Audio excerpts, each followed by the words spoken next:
Welcome, everyone. Great to all have you here. My name is Anne Oerai, and together with Mayan, who's here, we are co-hosting this webinar from Scientists for Future and Scientist Rebellion in the Netherlands as part of the Future Scientists webinar series. And for today, we're really excited to have Professor Adam Aron from UC San Diego.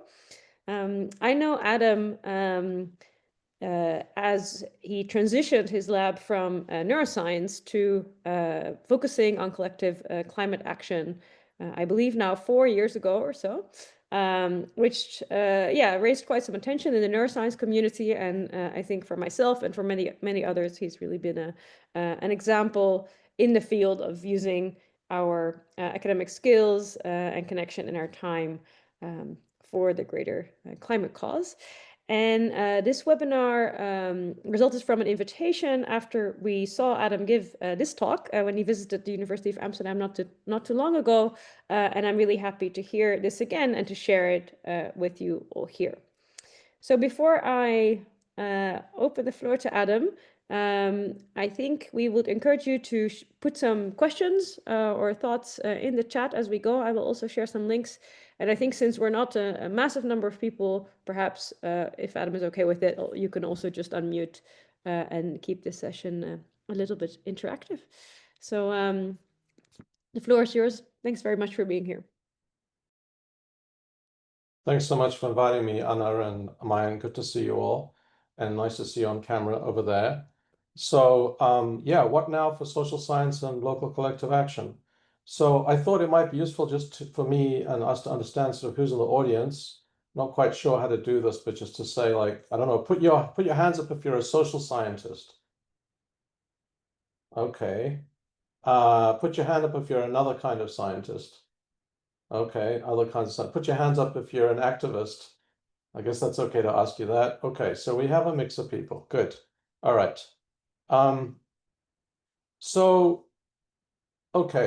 If we would look at our planet from far away, we would see it suspended in the firmament with a tiny little membrane 10 miles thick, the troposphere, in which is now buried 1 trillion tons of carbon, giving us a terrible heating problem that we know about. It's blanket. And what I want to do in this presentation, which is a bit different from the one I gave in Amsterdam a few months ago when I was there on a rare trip, what I want to do is start out by laying out the predicament, the way I see it, at least 6 aspects of it, which is will lead to some discussion about our emotions, and that'll be part of what we do as an audience and a collective. And then I want to get on to what to do now in the struggle. I'm going to make 2 suggestions. And then in the last part, I want to ask, what social science is relevant? What should we do? And I don't have good answers on that myself, by the way. I have some suggestions, so we can talk about that. All right, so moving now to the predicament. I'm going to go quite quickly here because I know this audience is quite sophisticated and people know about degrowth and people are critical too. But I'm going to go through this because I think it's important to take stock a little bit and maybe have an honest analysis of really where we are so that we can figure out what to do. So I'm going to cover 6 things. And the first of them is that the social mobilization for climate action was too tiny. Okay. And first of all, reminding ourselves, why did we need a climate social mobilization? Well, this excellent paper by Stoddard et al., probably many people know this, is that 3 decades of climate mitigation really got nowhere. The elites and decision makers were not really going to implement the policies, even though we knew about global heating already in the 1970s and increasingly through the 1990s. And so we needed to have a push from below. That's why we needed a social mobilization. And what did the social mobilization need to do? It needed to impel decision makers to do a bunch of things, get energy from solar, wind, and batteries, primarily electrify everything, cut fossil fuel use in agriculture, which is enormous, cut ties with fossil finance, for example, revoke the nearly $5 trillion of indirect subsidies worldwide per year, and cut consumption, degrowth policies of some kind. That's really what we wanted, what we needed to impel the decision makers to do. Now, of course, I'm going to start out here by recognizing that grassroots mobilization, even by small numbers of people, can be effective. And Margaret Mead is often quoted in that context, although it's not clear she ever said it, that it's small groups of committed people, the only thing that can ever change the world. And we have outstanding examples of the 8 our workday, the 5-day work week, civil rights movement, suffragettes in the UK, many examples in Europe, where most of you are. And so there's no reason to doubt that small groups of committed people can make change. And in fact, at UC San Diego, we've had a climate justice organization since 2019. And the small band of people with allies across the system had dramatic impacts on a very large institution of about 500,000 people. At the core, this was never more than 20 people here. So we said, for example, teach a climate crisis and justice to all, and advocated for that. And at UC San Diego, we now have a general education requirement for 40,000 undergrads to get climate education. Woohoo. We said reject carbon neutrality for fossil-free campus energy. And we succeeded partly in that by killing the carbon offset strategy in the UC system. We forced the system through our agitprop, our documentaries, our protests, our drone footage over the freeways showing the campus burning power plants. We forced them to recognize that carbon offsets are bullshit, and they allocated $13 million for electrification planning. And those plans have been made for all the campuses. That doesn't mean that our campuses stop burning fossil gas, by the way. That's the next level. And we wanted to cut ties with fossil finance, which meant a bunch of different things. Part of what it meant was kicking or getting the Chase Bank out of the student center. And so here's a little video clip about. We need you to move the money. Hey, Chase, this ain't funny. We need you to move the money. Chase Bank, you know how. Stop funding pipelines now. Okay, so we chased them out, right? That was a wonderful thing. And now there's a credit union in the student union. There's no more Chase Bank. So these are wins. But of course, the wider climate mobilization, in my opinion, and I think the evidence speaks to this, is just way too small. Roughly speaking, protests are smaller than 0.1% of our populations at the best of times. And in fact, have decreased across time, right? So in New York in 2014, there was an enormous rally of about 300,000, 400,000 people rallying for climate justice, albeit a small proportion of the Eastern Seaboard. But in New York 2023, the March Against Fossil Fuels, which is a much more specific demand, was about 50 or 70,000 at most, out of a wider population in the Eastern Seaboard of several hundred million, maybe 200 million people, right? At UC San Diego in 2019, we kicked off our climate justice movement with a rally that had about 600 people, which is quite big, but albeit of a wider campus population of 60,000. And in 2025, early this year, this is the end of the event. So there were about 3 times this number of people, but perhaps 60 all told. So we actually decreased tenfold across time. Our climate movement organizations got smaller across time. XR at its height in London had a dramatic impact, at least winning part of what they wanted, telling the truth about the climate ecological emergency and elevating that through Parliament successfully. And maybe they had 12,000 people in the streets of London with their arrest strategy. Huge. Right? But actually quite a small proportion of a city of 12 million or a Southeast Britain population of about 40 million. And if we look at California, I'm familiar with a number of these organizations. There are hundreds of climate and ecological and environmental organizations in California, hundreds. But when you know the details, you realize that each one of them has maybe 10, at most 20 people that are really active and sustained organizing. So there's probably a few thousand people in California at most involved in any kind of sustained organizing for climate and ecology out of a population of 40 million. So that if we look up here, the number of people in sustained mobilizing organizing is probably smaller than 0.01% of most populations. Okay, so the second part is obviously global heating and damages are accelerating, and there's peril ahead. So we've temporarily at least moved through 1.5 Celsius already. Professor Rockstrom tells us what it would mean if we would move to 2 Celsius. If you go past 2 degrees Celsius, then we will enter completely unknown terrain, a planet that is not even resembling our own planet, a place we haven't been in for the past 3 million years. So, we can today say scientifically, without any hesitation, that anything beyond 2 degrees is nothing but catastrophic. So of course, every 1/10 of a degree matters. Okay, so the time to 2 Celsius is about 20 years, based on Berkeley Earth, James Hansen, German Meteorological Society, and a number of other sources. Of course, we have to sort of assume that we're on the worst emissions pathway, which it seems we are. Nothing dramatic is going to change soon. So this is kind of mind-blowing, right? We have about 20 years to 2 Celsius, which is supposed to be a limit beyond which we can't go. And of course, as we all know, there is a real worry that we start incurring geophysical tipping points, particularly past 1.5, which is about where we are now, where we soon will be in a sustained fashion. And this means that although we're going down the river in our little boat, we could to some extent get to the side and arrest global heating, or at least minimize it.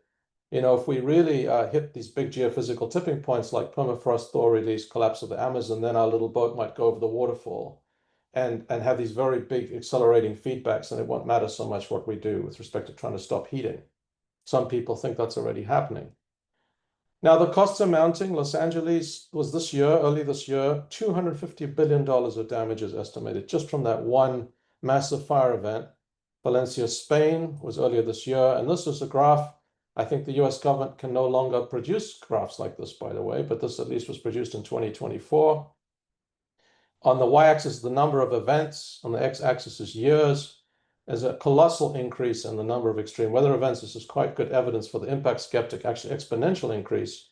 And on this axis is the damage. So about $500 billion per year of damage in the United States due to extreme weather events. And of course, in 2025, the LA wildfires are $250 billion, just one event, right? So the damage is mounting. It's hard to say what the damage will be like in the future. Of course, one possibly useful report is this Institute of Faculty Actuaries report from University of Exeter. And actuaries, as you know, are mathematicians concerned with estimating risk. They say that, you know, for example, if we look in this red box here at this decimation rating, global warming is limited to 2°C by 2050. That seems like difficult for us to do, right? If we're going to reach 2 Celsius in 20 years, roughly. Several climate tipping points triggered, severe reduction in ecosystems, frequent global food and water crises, et cetera, failure of vulnerable states, mass mortality.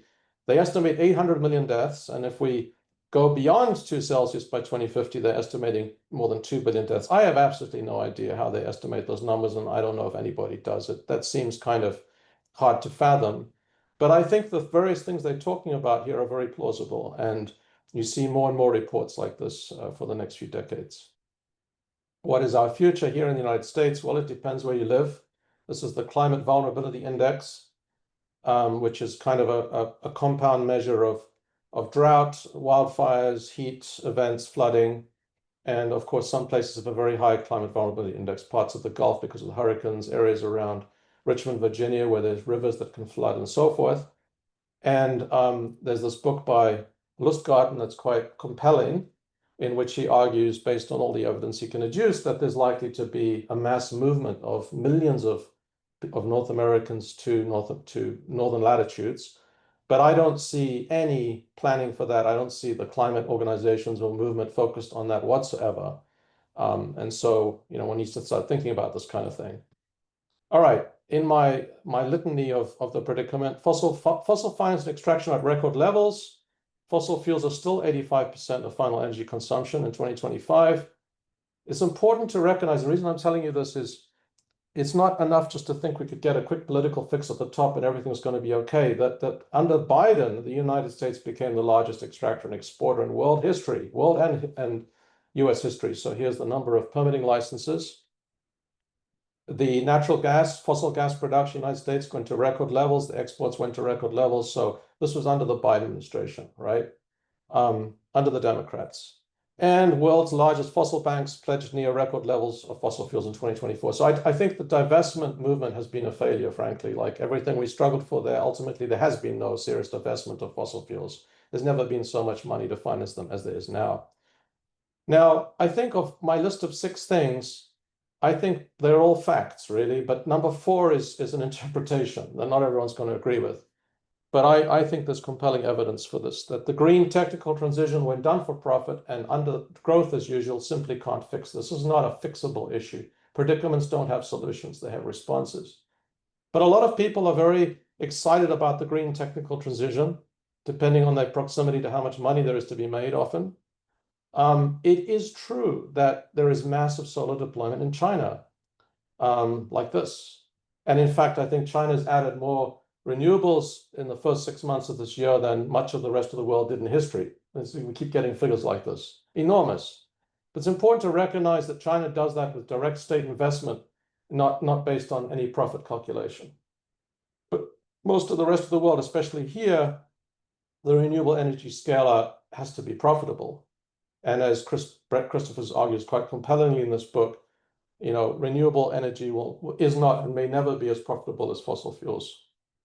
And although solar panels are very cheap, price is the wrong metric.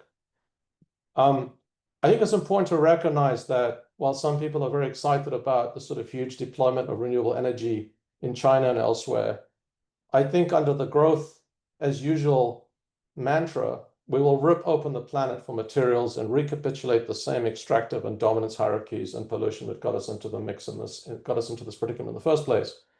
Now, I think solar panels can and are a beautiful thing, depending who owns them, for whose benefit, under whose control. Obviously, you have beautiful examples around the world. This is in Puerto Rico, of local community energy microgrids, not for profit, owned democratically by the people that meets their energy needs. Bring it on. Okay, this is not a technology can be very good. It depends how it's used, for whose benefit, under whose control. Just kind of as an aside here, this is not an aside, this is an important graph. Now, why is this growth business so terrible, right? Here's an interesting graph showing us on the y-axis the energy consumption per person, put in kilowatt hours, on the x-axis 1800 till 2023. And what it's showing us is the addition of various energies. And we don't think of nuclear really as renewable energy, but they say that here. So all of the nuclear, hydro, solar, wind, biofuels, and other renewables built since 1973 have only increased the per capita energy consumption. They have not reduced per capita fossil fuel use. So you can see that per capita fossil fuel use is pretty constant actually in the last couple of decades, roughly speaking. But there's all this addition, and that addition gets bigger with solar now still, right? Bit by bit. But really what's happening with the renewables are adding to energy consumption rather than displacing fossil fuels. This is the fundamental problem, right? As we keep growing the economy, as we keep increasing energy consumption, then we don't get off fossil fuels. We just subsume that new addition by renewables.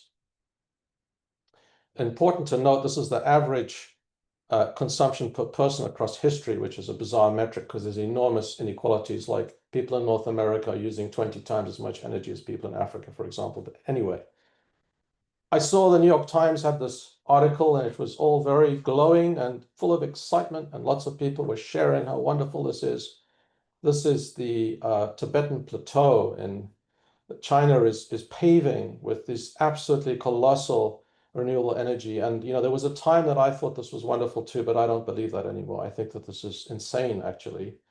And if you want to see the scale of this thing, this is Manhattan. The whole of Manhattan is that big. This is how much they're adding in the Tibetan Plateau of these kinds of enormous, absolutely colossal renewable energy installations. Now, you ask, like, what is this for? The result is enough renewable energy to provide the whole Tibetan Plateau with nearly all the power it needs, including for data centers used in China's artificial intelligence development, which they're planning to increase 5 times by 2030. So in effect, you might have to have 5 times this much now added by 2030 just to power the data centers. I think it's useful here to pause for a minute and take in the wider context here. And here are some good quotes. Says Georgina Woods, no matter how many machines we build or how fast we build them, no matter how much money we pour onto the fire, we're not going to restore right relations to each other and the world until we've confronted and amended the values driving this destruction. And I think a much more succinct way to say that is the long-standing climate justice advocate, Brian Tokar, who says the climate crisis is not a technical problem to be solved, but rather a systemic problem rooted deeply in social and economic structures. And just on this mode, this is quite fascinating, a Bloomberg article that just came out showing the faces of people living in Baltimore, United States. It's killing my pockets. They're living near what's called Data Center Alley in Virginia, and there is up to a 267% increase of electricity prices for the people who live near the data centers. So this AI revolution in the United States, all the students and faculty and everyone else doing their ChatGPT searches, the people paying for that are people like this, near the data centers, which are not in California, by the way, because California electricity is already so expensive for reasons I'll explain. And this is an article in the Financial Times today, a glowing and wonderful report, such excitement, victories around the corner.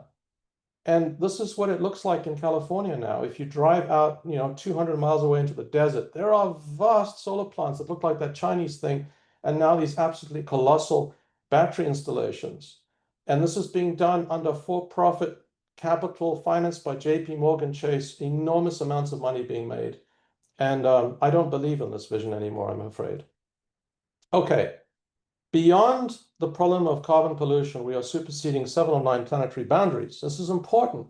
Everyone knows about planetary boundaries, just to say we don't just have a CO2 problem. We are pushing microplastics into our ecosystems. We are increasing species extinction 1,000-fold, and that has implications for birds and pollinators and insects. And we're changing our biochemical flows and increasing ocean acidification. So this is important because you've got to realize, we have to realize we don't just have a climate crisis, we don't just have a carbon problem. Even if we would electrify everything on planet Earth and provide all our energy like China is doing, we're still going to be pushing ourselves beyond planetary boundaries. We're not really going to be solving anything in the deep sense, okay? And I want to briefly touch on the democracy crisis. A long-standing democracy crisis has become acute, and you'll see in a moment why I'm mentioning this. So this is US-based. This is wages across since 1980 till now. And the top 95th percentile, sort of professional types, have actually had a 41% increase in their wages across this time frame, whereas almost everyone else has had very little increase, and people at the bottom have actually had a decrease. The average of all of this is like 7%. So the vast majority of the population has actually had no wage increases since the 1980s. There's just been this huge wealth transfer upwards, okay? And this has been, the consequences of this have been well documented by Angus Deaton, who won the Nobel Prize for Economics in this book, Deaths of Despair. He shows, for example, deaths of despair like opioid epidemics and so forth, that the white working class with no college degree have had about a 400% increase in deaths of despair since 1990. And this is playing out in our politics. So this is a graph showing you the proportion of working people basically in the Democratic Party. And you can see the downward trend here, and it got much worse after 2020. I don't have an update on this. Whereas the college educated and top third income are increasing. So this is a characteristic pattern we see, for example, in a number of Western democracies, right? That our core kind of supposed social democratic party, the Democratic Party of the United States, is no longer a party of working people. Now, I'm going to read this quote from Angus Deaton, even though it's kind of long, because I think it's really interesting and informative. And the reason I'm getting at this is that I don't think we have quick fixes at a political level to kind of get us out of these predicaments unless we deal with things, locally and much more substantively. So politics in Europe today are almost as fraught as politics in America. Many of the people who voted for Brexit or for right-wing or populist parties in Europe feel as disenfranchised from the political process as do many less educated Americans. As in the United States, the traditional social democratic parties that represent labor, i.e. the Democrats here, the Labour Party in UK, the Socialists in France, Social Democratic Party in Germany, and so forth, are no longer seen as very different from the parties representing capital. At the same time, and perhaps as a consequence, ordinary people in some, but not all European countries, including Britain, have suffered a decade of stagnant wages and austerity, which brought a decline in public services, including healthcare. A story of American distress is that at a time when working people were increasingly vulnerable to automation and trade, think of the 1990s World Trade Organization, NAFTA, jobs going to China, politicians and corporations, instead of working to cushion the harm, seized the chance to benefit themselves, redistributing upward from labor to managers and shareholders, kind of the Bill Clinton approach, right? The Democratic Party has become a party of coastal elites, oligarchs, corporate types, and educated professionals, and has abandoned the working people to a fate. And so this is the wider context in which we're operating. So what I want to do at this point, before we get onto more positive things, is just pause for a bit. We have 12 participants here. I think it's a very good idea to send you to breakout rooms. I'm going to create 4 breakout rooms, and go to the breakout room and for like 2 minutes, just talk amongst yourselves and talk about your feelings. Like, what feelings do you have? Okay, and we will reconvene in 2 minutes. Are people getting breakout rooms? Yes, they are.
Yeah, hi, Adam.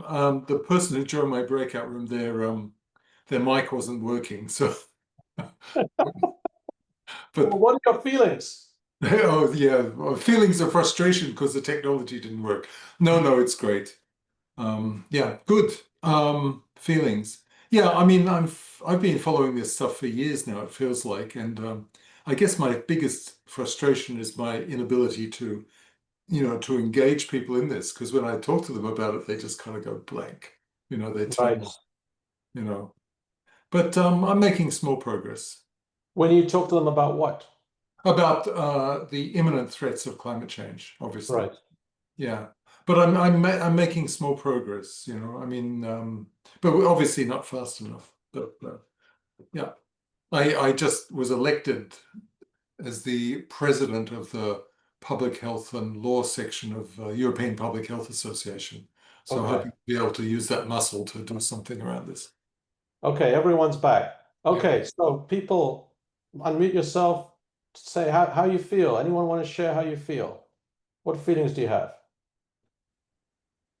Angry. Angry, okay. Anyone else? Yeah, almost depressed. Depressed, okay. Should I pause the recording for a second? Just to Yeah, maybe that's a good get idea. more. Okay, so I'm paying attention to time. What to do in our struggle. So I'm going to suggest two things here. First of all, we need to do some emotional work that I think accepting these facts requires. I think they're all facts, but number 4 will be contentious, as I mentioned. Not everyone's going to agree about that, okay? And then I'm going to suggest we focus on local community action of a particular kind. So just taking the first one first, I think there's emotional work to be done by the climate and ecological and environmental activists themselves, never mind the wider society, by ourselves, right? And we can't do that work in 5 minutes. It might take months. This is a fantastic resource, this book. Put your hands up if you know this book. Oh, okay, one person does, Claire does. He's very good because he interviews a bunch of people and he pulls a lot of practical and philosophical wisdom together, including by some indigenous voices, including by Joanna Macy, a range of people. And we must remember that we're not the first people in history to go through terrible times. Albert Camus said at one point, the only coherent philosophical position is revolt, right? Revolt is not expecting hope. In fact, you know you're going to be crushed, but you refuse to resign yourself to your fate. It's a matter of dignity. I mean, this is good stuff. We need to think about these kinds of things.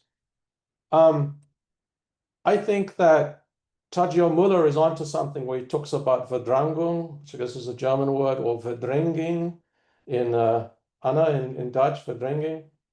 It took me a while to really understand what he meant, but I know what he means now because when I try to talk to my comrades and erstwhile valiant activists here in the climate and environmental movements, they don't want that conversation. They don't want to talk about those 6 facts. And they will do a lot to stop talking about it and redirect the conversation. There's no space to really deal with feelings for many people. And I think it's because there's kind of this panicked running around acting thing where we've got to kind of save the earth. And you have to maybe stop running around frantically trying to save the earth and expect solutions and actually sit with these feelings, which are really uncomfortable. Those of us who really care about plants and animals and elephants, large mammals and trees. It's heavy stuff, but I think one needs to kind of go through that emotionally. And maybe when we go through that emotionally, we relinquish some of our assumptions, then maybe we're ready to really ask ourselves, what action do we need to do? We're not giving up struggling, but we need to think hard what we're struggling for. I found it quite useful listening to Gabor Mate, who's so good on so many things, who says sometimes it's better to be disillusioned than illusioned. He overcame his illusions. I grew up in Hungary and he thought the Soviet Union was fantastic and he became a Maoist and he got disillusioned. He was a Zionist and became disillusioned. He described psychologically the process of becoming disillusioned. I decided I'd rather be disillusioned than illusioned. All right, focus on local community action that is in people's material interests, which prepares for the future, and which repairs democracy by changing social relations. That's quite a mouthful, okay?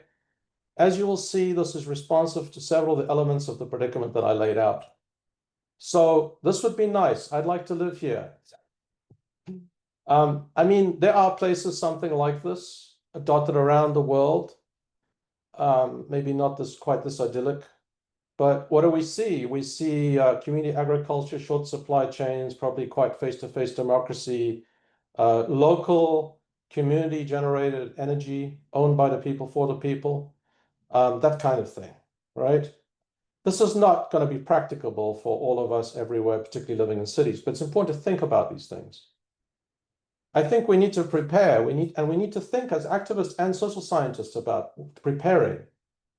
We're going to want to live in the not distant future in places where we have short supply chains, including food.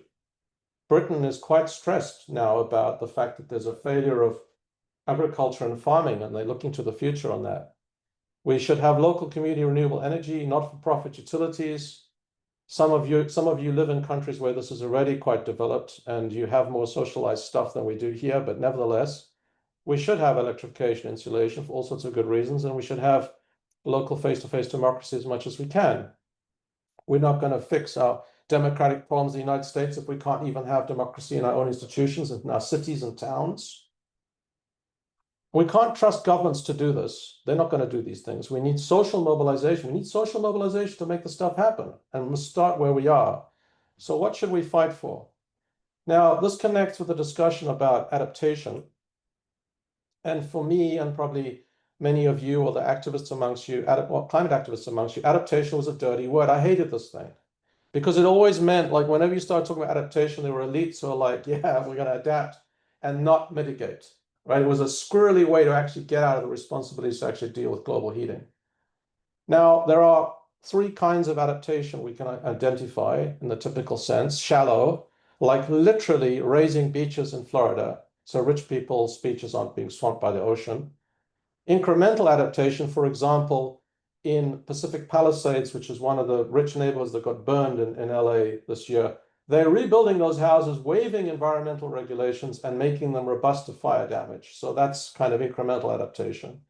And violent adaptation is about borders and policing. These are things that preserve status quo privilege, the power structures that are damaging the biosphere. And these things are happening as a matter of course. You don't need a social mobilization for these things. For example, the Netherlands, I think, is planning on spending 800 billion euros or something by 2050 to raise the dikes to sea level. You don't need to go out there and advocate for that. The government will do that as a matter of self-preservation. Now, there's this concept of transformative adaptation, which is different from these because it is about changing our social and economic relations and preparing us for what is to come. And this does require a social mobilization. Okay, so we've written a paper with Kevin and Fabian that's under review right now, and actually Mayan could pop the preprint in the chat for you that you could look at later. And we have thought about this transformative adaptation idea, and we've come up with thinking, well, what kinds of campaigns are good? And we think that good campaigns will have 5 features. They will deliver material benefits. So instead of asking students to come out and fight the chancellor on the fossil burning power plant on our campus, which very few would ever do, you have to think about things that are in the material interests of them and their family. You have to change your social and economic relations. We cannot renew our democracy or get out of the pickle we're in by simply doing kind of technical fixes around climate. These kinds of things need to be integrally connected with changing our relations. I'll give you an example in a bit. We should prepare for climate impacts in the campaigns we do. We should have campaigns that appeal to ideologically diverse publics. It doesn't mean they're apolitical, but it means they need to some extent, draw people in across the board.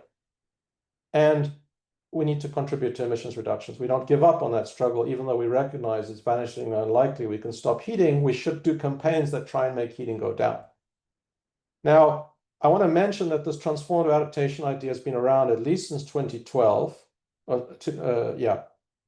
And many other reports, PNAS 2021, she and Moser, Rupert Reed has written a very short book with others about it now, and the Climate Majority Project Safer report is about this idea. So other people are talking about this too. I don't think they've laid out the 5 features the way we have. And interestingly, Thea Riofrancos is really quite terrific. Recently did an interview just a few days ago in which she talks about what happens to the climate left and the Green New Deal, and that the way forward is to center climate economic intersections, right? Which is in a way connected with this idea. Now, this is a very busy graph. I don't expect you to look, or table, I don't expect you to look at all of it, but basically here are the 5 features that I mentioned. And so one can kind of adduce a number of campaigns, and we did that in the paper. And I'm going to just focus on one of them now as an example. Municipalization of the electric grid, not-for-profit ownership, plus local renewable energy generation. And that actually ticks all the boxes here, and other kinds of campaigns tick them to some extent. So this may be a bit alien to some of you, situated as you are in Netherlands or other parts of Europe where you have not-for-profit, publicly owned utilities to some extent, but it is very potent here in California and a lot of the United States. And I think, the good question is, how do you want to enter climate ecological and social slow collapse? Do you want to have an energy system, an electric grid that is owned by for-profit corporations that build transmission lines 200 miles away to get energy from the desert over wildfire territory while extracting record profits? Or do we want to scale our energy system on our local rooftops, in which there's plenty of capacity that requires no new transmission lines at all? So there's kind of this bifurcation here of what kinds of energy future do we want? And actually, we did campaign for such a thing in San Diego. This is one of my proudest moments as a climate activist, outside the headquarters of a fossil fuel company that owns our local electric grid. And this is a campaign to kind of bring the electric grid under public ownership, which we did not succeed in, but the struggle goes on. This delivers material benefits because 1 in 4 people can't pay their bills already. We have the highest electricity prices pretty much in the United States here. It changes social and economic relations because you would be putting the energy system and the electric grid under public, not-for-profit ownership, rather than having a giant corporation meddling in your local politics and perpetuating the political economy of profit. You would prepare for climate impacts because having locally distributed energy generation and cars discharging and microgrids and all of that stuff you can do with this change of political economy prepares you for climate impacts rather than having transmission lines across wildfire territory. It appeals to ideologically diverse publics. Even though it's inherently a kind of anti-capitalist struggle, you don't have to frame it like that. And in fact, in this very photograph, there are a number of former veterans and Marines and conservatives of various flavors who are very happy to join us in the struggle. They don't like for-profit monopolies either. And they have a kind of ethos of doing things yourself, and they will join the struggle.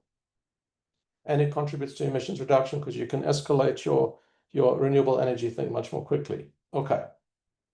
So what campaign you wage, all of you who've spoken here, Claire and Anna and other people whose names I don't remember, depends where you're situated. And that's up to you to think about. And I'll leave you with that. Now, what I want to do in this last part here is to ask about social science. And I'm going to ask 2 questions here. First of all, is the question for social science still social mobilization, but of a different flavor? Is that the main question we have? And then I'm going to get into some methodological issues of how to do social science. So is the most important question for social science still how to socially mobilize our publics? Okay, I'm going to ask that as a question. But now, rather than focusing it on like we want people to come out and push the system for divestment and push their publics for more investments in decarbonization and stop the fossil burning and extraction and finance, rather we want people to come out in their local communities and advocate for campaigns that meet the criteria of transformative adaptation. Is that the question? Okay. And I've shown you that our mobilization has been too tiny under the first part, right? When we made it about fossil fuels, we could hardly mobilize our publics. And I've also shown you that there are enormous vulnerabilities, and they're probably going to be mass migrations. And I've shown you, giving an example of a kind of campaign that could be a big mobilizer of our publics because it meets these various criteria. And so here's an audience question. I'm going to give people a little bit of time to think and ask, let's assume that a very important question for social science remains how to get a bigger social mobilization, which is actually a number of your responses. So what does that look like? What do we want to know? What do we want to figure out? What questions do people have? So I'm going to sort of pose that as a question.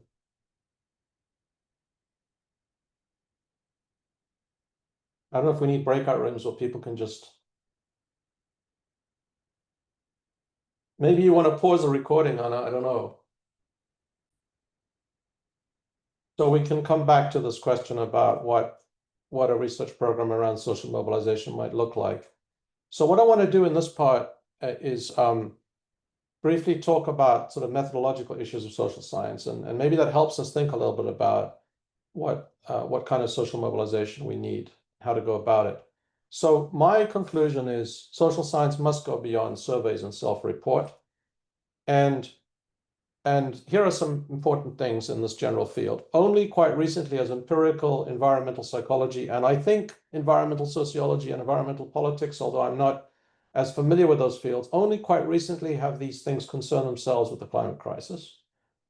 Only a small subset of that research has been on collective action, on actually trying to understand how to mobilize people. A lot of it was on attitudes and beliefs and risk and threat and people's views and opinions and what policies they said they would support and what they do or don't know about heating and science and all of that. There's enormous literature for 10 years about people's opinions about climate change, okay? And very little was on collective action, but there's a little bit now.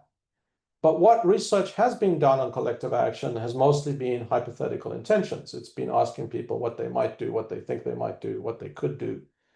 And the field has apparently ignored a well-established gap between intention and behavior that's been well established for a long time in fields like health psychology, where people are supposed to lose weight or quit smoking. And you realize that what people say they will do and what they actually do are really different things. There's an enormous gap.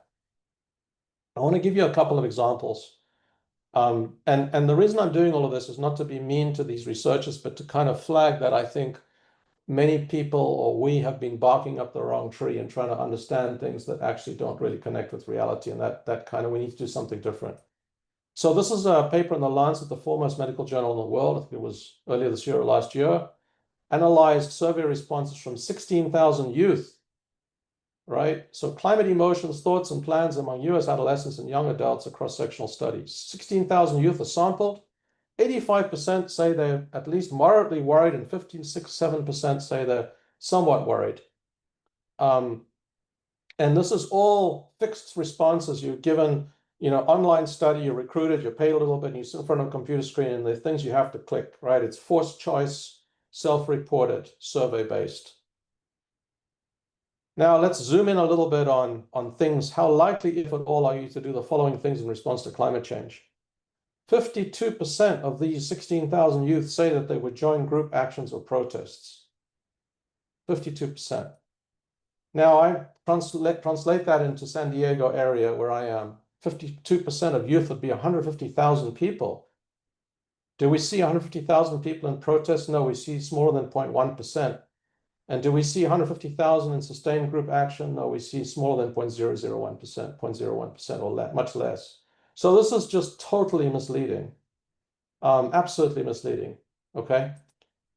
This is the Nature Climate Action Journal last year. Climate change psychological distress is associated with increased collective climate action in the United States. Increased collective climate action. What do? They asked people over the last 2 weeks, how often have you been bothered by the following problems? Statements about your anxiety, statements about depression, and they create people who are distressed and those who aren't distressed, okay? And then they measure a bunch of things: intentions to engage in collective action, willingness to join a climate campaign, past engagement in collective action, engagement in climate discussions, and they show that people with some distress are significantly more likely to report doing all of those things. Not surprising. If we drill in a little bit on intentions to engage in collective action, you would personally engage in nonviolent civil disobedience against corporate or government activities that make global warming worse. So 34% of those who were distressed said, yes, I will do that. So, it's a subset, right? Because those who are distressed are only 260, and those are 1490. But anyway, I did the math, and this would correspond to 11,000 people in San Diego City, if that proportion were correct in the United States. And I can tell you, since I've been a climate activist for 10 years, that I'm aware of 2 actions in the entire 10-year history where there was any civil disobedience and it involved about 6 people and no one got arrested. It's not 11,000 people, right? So this is a completely misleading picture being conveyed by this literature about people's level of alarm and distress and what they will or won't do. It doesn't correspond with reality. Actually, doing civil disobedience in Southern California on climate is a risky business. Many of you will know or followed Peter Kalmus a few years ago. He was able to find 2 other scientists to join him. They chained themselves to Chase Bank to protest the massive funding of fossil extraction. They were faced with a riot police, about 100 strong, absolutely terrifying. They're probably still leading, yeah. So there's not a lot of civil disobedience going on. It's a very repressive environment. The Yale program on climate change communication, a very influential Yale report, they keep doing it over and over again and tell us that 26% of people are alarmed about global warming. And I'm beginning to worry that this is either highly misleading or not just simply nonsense, right? It could be, and maybe this is a good topic for social scientists interested in emotion to investigate. It could be that if you put people down in a survey about climate change and put questions in front of them about climate change at that very instant when you ask them and give them a scale of how alarmed they are, 26% will say, I'm alarmed. And maybe they really are alarmed at that very moment. But they may not be alarmed 1 hour later. Or certainly they're not alarmed enough in general to do anything, since we see that more than 0.1% or 0.001% are actually involved in organizing anything. And I'm also beginning to think, and this is something that requires getting with political psychologists, that you could say, well, Adam, you're making a narrow point here about research that's about hypothetical intentions. What about just people's opinions and attitudes about, for example, voting? And I think it would probably be true in a place like San Diego. It used to be quite conservative. It's less so now. That if you would ask the wider population about do they support decarbonization for the city council and mayor, and you give them forced choice rating scales and self-report, the vast majority of people can say, yes, we want decarbonization. But actually, we have no decarbonization by a city council and mayor, because when it comes budget time, the budget is tight and they need to pay for police and schools, and they're not going to spend any money on decarbonizing city buildings because I don't think the electorate doesn't want them to. So there's this huge gulf between the hypothetical intentions and attitudes and beliefs of people about climate change. This research goes on in all directions all the time, and an absolute mismatch with what's actually happening on the ground and what people are really prepared to do. I wonder if collective action theory has told us anything at all that's actionable. This kind of research that environmental psychologists have been doing for 10 years leads to enormous kinds of variables of collective efficacy and moral conviction and values and systems thinking, et cetera, and these structural equation models of all directions, upside down and back to front. And always there's collective action buried in here somewhere. And all sorts of things predict collective action, but as I'm pointing out to you, it's all hypothetical. Now, we wrote a little letter about this if you're interested, and Anna can pop that, or Mayan can pop that in the chat too. Expressing intentions is not climate action, so the sort of field needs to move past this, we think. Now, I'm nearly at the end here. I briefly want to flag that when you do measure real world action, when you actually, or verify people's collective action, we had a large class, we had 120 people in it. The students were measured in terms of their knowledge and beliefs at baseline, their knowledge and beliefs after 10 weeks about the climate crisis. And then we expected that their knowledge and beliefs would increase, and we expected, since they were required for class credit to do collective action in groups, that the level of knowledge and beliefs they had about the climate crisis would correlate with how much action they did. By the way, a lot of them did a lot of action way beyond what they need for class credit, right? It wasn't just that they were being forced to do so. And what we found was that knowledge and beliefs did increase with the class intervention to some extent relative to control group, yay. Students did substantive levels of verified collective action. Some of them spent many, many hours doing kind of amazing things. And there's absolutely no relationship between knowledge, beliefs, and verified collective action. Okay? And it's hard to interpret a null result, but other lines of evidence suggest that it's very hard. Knowledge and beliefs about the climate crisis, this idea that we've got to open people's heads in our societies and pour in understanding of the climate crisis that's going to drive them to action is possibly misguided. It may be necessary, but it's way insufficient, because there's a whole bunch of other things that are needed too. So for me, at least, the emerging picture is that when measuring real-world action, the psychology of collective action as a field is breaking down. All that's been learned there, all those variables don't really apply. Entirely different factors are probably relevant whether people act. And that's to do with the friendship and networks and the meaning and the values and the proximity and the time. We all know this as mobilizers and organizers. We get on the phone, we call up our friend who has a bond with us, who needs to turn up as a matter of our relationship, and they're going to be there at The Hague for that protest. And if they're not there at The Hague for the protest, we think ill of them and they feel embarrassed because they're going to call us one day. This is how it works.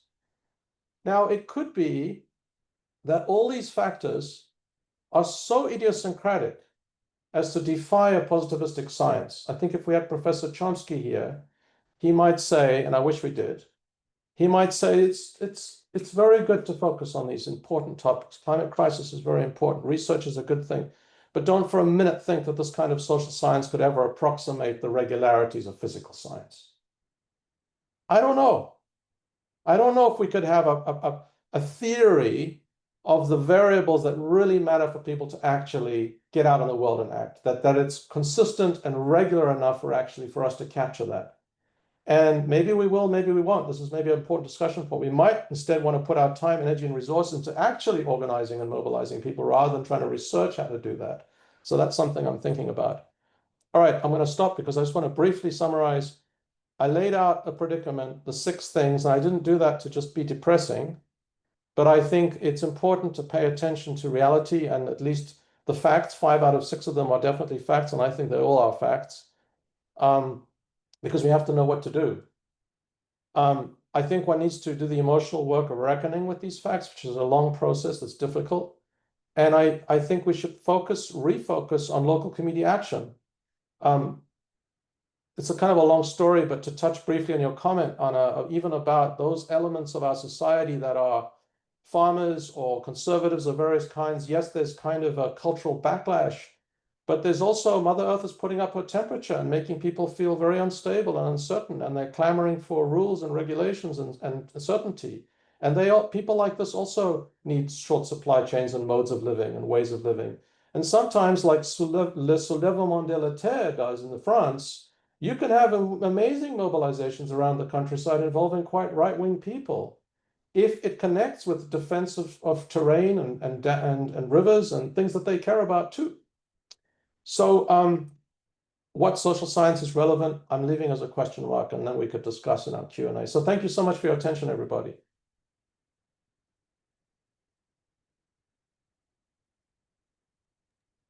Thanks, that was great.